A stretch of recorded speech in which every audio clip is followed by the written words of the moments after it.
ನಮಸ್ತೆ ಫ್ರೆಂಡ್ಸ್, ಇವತ್ತು ನೋಡಿ ನಾನು ಟೊಮೆಟೊ ಚಕ್ಕುಲಿ ಮಾಡ್ತಾ ಇದ್ದೀನಿ. ಅದು ನಿಮಗೆ ಇದುವರೆಗೆ ಯಾರು ಹೇಳಿಕೊಟ್ಟಿರದಂಥ ಒಂದು ಸೀಕ್ರೆಟ್ ಇಂಗ್ರೀಡಿಯೆಂಟ್ಸ್ ಬಳಸಿ ನಾನು ಇದನ್ನು ಮಾಡ್ತಾ ಇರೋದು. ಅಂದರೆ ಆ ಕರೆಕ್ಟ್ ಪರ್ಫೆಕ್ಟ್ ಆಗಿ ಮಾರ್ಕೆಟಲ್ಲಿ ಸಿಗುವಂತಹ ಟೊಮೆಟೊ ಚಕ್ಕುಲಿ ಥರನೇ ಬರೋದಕ್ಕೋಸ್ಕರ ಬನ್ನಿ ನೋಡೋಣ ಹಾಗಿದ್ರೆ ಯಾವ ರೀತಿ ಇದನ್ನು ಮಾಡೋದು ಅಂತ. ಅದಕ್ಕೋಸ್ಕರ ಮೊದಲು ನೋಡಿ ನಾನಿಲ್ಲಿ ರೋಸ್ಟೆಡ್ ಚನ ತಗೊಂಡಿದ್ದೀನಿ. ಪುಟಾಣಿ ಬರುತ್ತಲ್ವ ಅದು ತಗೊಂಡಿದ್ದೀನಿ. ಅರ್ಧ ಕಪ್ಪು, ಇದೆಲ್ಲ ಅಳತೆ 250 ml ಕಪ್ಪಲ್ಲಿ. ಇದನ್ನು ಫೈನ್ ಆಗಿ ಹುಡಿ ಮಾಡ್ಕೊಳ್ಳಿ. ನೋಡಿ ಈ ರೀತಿ ಬಂದಿದೆ. ನೆಕ್ಸ್ಟ್ ಬೇಕಿರೋದು ನಮಗೆ ಬೇಯಿಸಿರುವಂಥ 3 ಟೊಮೆಟೊ, ಆಮೇಲೆ 4 ನೆನೆಸಿಟ್ಟಿರುವಂಥ ಬ್ಯಾಡಿಗೆ ಮೆಣಸು. ಟೊಮೆಟೊ ಸಿಪ್ಪೆಲ್ಲ ತೆಗೆದು ಮಿಕ್ಸಿ ಜಾರಿಗಳ ಒಳಗಡೆ ಹಾಕ್ಕೊಳ್ಳಿ. ಅದೇ ರೀತಿ 4 ಬ್ಯಾಡಿಗೆ ಮೆಣಸು ಮಾತ್ರ ನಾನಿಲ್ಲಿ ಉಪಯೋಗಿಸಿರೋದು. 3 ಎಸಳು ಬೆಳ್ಳುಳ್ಳಿ ಕೂಡ ಹಾಕ್ಕೊಳ್ಳಿ. ರುಚಿಗೆ ತಕ್ಕಷ್ಟು ಉಪ್ಪು. ನೆಕ್ಸ್ಟ್ ನೋಡಿ ನಾನು ಹೇಳಿರುವಂಥ ಈ ಸೀಕ್ರೆಟ್ ಇಂಗ್ರೀಡಿಯೆಂಟ್ಸ್ ಏನಂದರೆ, ಇದಕ್ಕೆ ನಾನಿಲ್ಲಿ 2 ಟೀ ಸ್ಪೂನ್ನಷ್ಟು ಸಕ್ಕರೆ ಹಾಕ್ತಾ ಇದ್ದೀನಿ. ನಾನಿವಾಗ 1 ಟೀ ಸ್ಪೂನ್ ಹಾಕ್ಕೊಂಡಿರೋದು, ರುಬ್ಬುವಾಗ ಮತ್ತೊಂದು ಹಾಕ್ತೀನಿ. ಆಮೇಲೆ ಬೇಕಾಗಿರೋದು ನಿಂಬೆನೂ ಅದೇ ರೀತಿ ಒಂದು ಫುಲ್ಲಾಗಿ ಹಾಕ್ಕೊಂಡಿದ್ದೀನಿ, ಒಂದು ಮೀಡಿಯಂ ಗಾತ್ರದ್ದು. ಅಂದರೆ ನೀವು ಮಾರ್ಕೆಟಲ್ಲಿ ಸಿಗುವಂತಹ ಒಂದು ಚಕ್ಕುಲಿಯ ಟೇಸ್ಟ್ ನೀವು ನೋಡಿರ್ಬೋದು, ತಿಂದಿರ್ಬೋದು.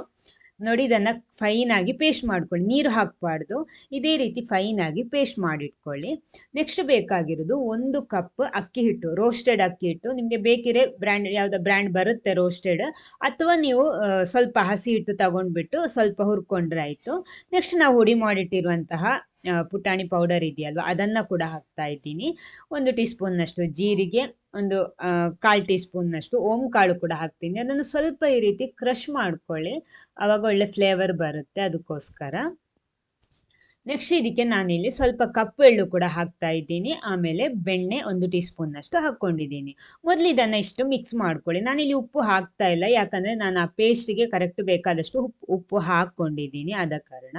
ನೋಡಿ ಇದನ್ನೆಲ್ಲ ಮಿಕ್ಸ್ ಮಾಡಿಬಿಟ್ಟು ಇನ್ನು ನಾವು ರುಬ್ಬಿಟ್ಟಿರುವಂಥ ಪೇಸ್ಟ್, ಕಲರ್ ನೋಡಿ ಯಾವ ರೀತಿ ಇದೆ ಅಂತ, ಸ್ವಲ್ಪ ಸ್ವಲ್ಪ ಹಾಕ್ಕೊಂಡ್ಬಿಟ್ಟು ಮಿಕ್ಸ್ ಮಾಡಬೇಕು. ನೀರು ಹಾಕಬಾರ್ದು, ನಾವು ರುಬ್ಬಿಟ್ಟಿದ್ದೀವಿ ಅಂತ ಎಲ್ಲ ಕೂಡ ಹಾಕಲೂಬಾರ್ದು. ನೋಡಿ ಹಿಟ್ಟು ಈ ಹದಕ್ಕೆ ಬರಬೇಕು. ನೋಡಿ ಇಷ್ಟು ಬಾಕಿ ಆಗಿದೆ, ಇದೆಲ್ಲ ಹಾಕಬೇಕಾದ ಅವಶ್ಯಕತೆ ಬಂದಿಲ್ಲ ನನಗೆ. ಆಮೇಲೆ ಹಿಟ್ಟನ್ನು ಚಕ್ಕುಲಿ ಮಣೆಯೊಳಗಡೆ ಹಾಕ್ಕೊಂಡ್ಬಿಟ್ಟು ಬಿಸಿ ಬಿಸಿ ಎಣ್ಣೆಯಲ್ಲಿ ನೋಡಿ ಈ ರೀತಿ ಇದನ್ನು ಫ್ರೈ ಮಾಡಿಬಿಟ್ರೆ ಸಖತ್ತಾಗಿರುವಂಥ ಪರ್ಫೆಕ್ಟ್ ಆಗಿರುವಂತಹ ಟೊಮೆಟೊ ಚಕ್ಕುಲಿ ರೆಡಿ ಆಗುತ್ತೆ. ಅಂದರೆ ಮಕ್ಕಳಿಗೆಲ್ಲ ಆ ಪ್ಯಾಕೆಟಲ್ಲಿ ಬರುತ್ತಲ್ವ, ತುಂಬ ಇಷ್ಟ ಇರುತ್ತೆ. ಅಂದರೆ ಅದನ್ನು ತಿನ್ನಬೇಕು ಅಂತ ಅನಿಸುತ್ತೆ. ಅದಕ್ಕೆ ಏನು ಹಾಕ್ತಾರೆ ಅಂತ ನಮ್ಗೆ ಗೊತ್ತಿರೋದಿಲ್ಲ. ರುಚಿ ಚೆನ್ನಾಗಿರುತ್ತೆ, ಆದ ಕಾರಣ ಅದೇ ರುಚಿಯಲ್ಲಿ ನಮಗೆ ಮನೆಯಲ್ಲಿ ಕೂಡ ಈ ಟೊಮೆಟೊ ಚಕ್ಕುಲಿ ನಾನು ಹೇಳಿರೋ ಮೆಥಡಲ್ಲಿ ಮಾಡಿ ನೋಡಿ, ಸಖತ್ತಾಗಿ ಬರುತ್ತೆ. ಆಮೇಲೆ ಖಂಡಿತ ನೀವು ಮಾರ್ಕೆಟಿಂದ ಈ ಚಕ್ಕುಲಿ ತಗೊಂಡು ಬರಲ್ಲ. ನೋಡಿ ಯಾವ ರೀತಿ ಇದೆ ಅಂತ.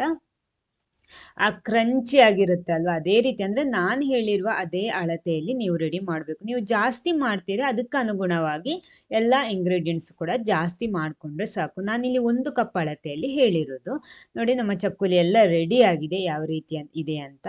ನಮ್ಮಷ್ಟು ಕೂಡ ಕಲರ್ ನೋಡಿ, ಈ ಕಲರ್ ಬಂದಿದೆ ನಮಗೆ. ಇನ್ನು ನೋಡಿ ಇದನ್ನು ಕಟ್ ಮಾಡ್ತೀನಿ. ಕ್ರಂಚಿ ಆಗಿರುತ್ತೆ, ಅಂದರೆ ಹಾರ್ಡ್ ಆಗಿರಲ್ಲ ಈ ಚಕ್ಕುಲಿ. ನೋಡಿ